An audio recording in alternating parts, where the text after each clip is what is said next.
পুজোর সময় মানে ঠিক ওই ষষ্ঠীর দিনে আমারই ক্রিয়েট করা একটা শাড়ি লুক তোমাদের সাথে ভাবলাম শেয়ার করি। আজকে যে শাড়ি লুকটা আমি ক্রিয়েট করেছি সেই শাড়িটা প্রায় আমার 9-9.5 বছর আগেকার।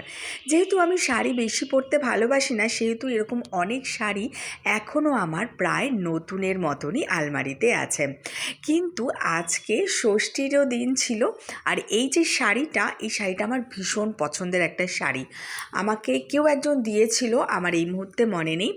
তো আমি এই শাড়িটা রেখে দিয়েছিলাম কোনো এক সময় পরবো বলে, কিন্তু কোনোভাবেই শাড়িটা আমার পরা হয়নি। আর এই ষষ্ঠীর দিনে ভাবলাম এই শাড়িটা পরবই। আচ্ছা বলো তো, তোমরা কমেন্ট করে জানাও এই শাড়িটা কিসের বলে মনে হচ্ছে। যাই হোক, আমি তোমাদেরকে বলে দিই, এই শাড়িটা হচ্ছে একটা ছাপা শাড়ি। যেহেতু শাড়িটা এত সুন্দর কাজ করা, যার জন্য আমার ভীষণ ভালো লেগেছিলো। ভেবেছিলাম কোনো এক সময় আমি পরবো, কিন্তু পরবো করে আমার পরাই হয়নি। আর আজকে ষষ্ঠীর দিনেই ভেবেছিলাম শাড়িটা আমি পরবো। কিন্তু শাড়িটা পরতে ভাবলাম যে দেখি শাড়িটার সাথে কিছু অন্যরকম সাজা যায় কি না। তাই এই রকমভাবে আমি সেজেছি শাড়িটা পরে।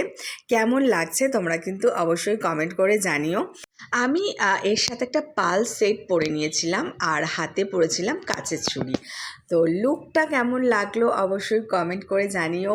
আর এটা হচ্ছে আমার ফাইনাল লুক, দেখে নাও কীরকম। আর আমি প্রিয়ঙ্করকে একটা টিপ পরিয়ে দিতে বলেছিলাম, কিন্তু ও যেভাবে আমাকে টিপটা পরিয়েছে আর আমি কি বলবো। তো যাই হোক, এইসব না বলাই ভালো, নিজের কাজটা নিজে করে নেওয়াই ভালো। আর হ্যাঁ, আমি যে পাল সেটটা আগে পরেছিলাম সেটা না আমি খুলে দিয়েছি, কারণ একটু হেভি লাগছিল আমার ওটা এই শাড়িটার সাথে। তো সেই জন্য আমি একটা মানে সিম্পল পাল সেটই এর মধ্যে পরে নিয়েছিলাম।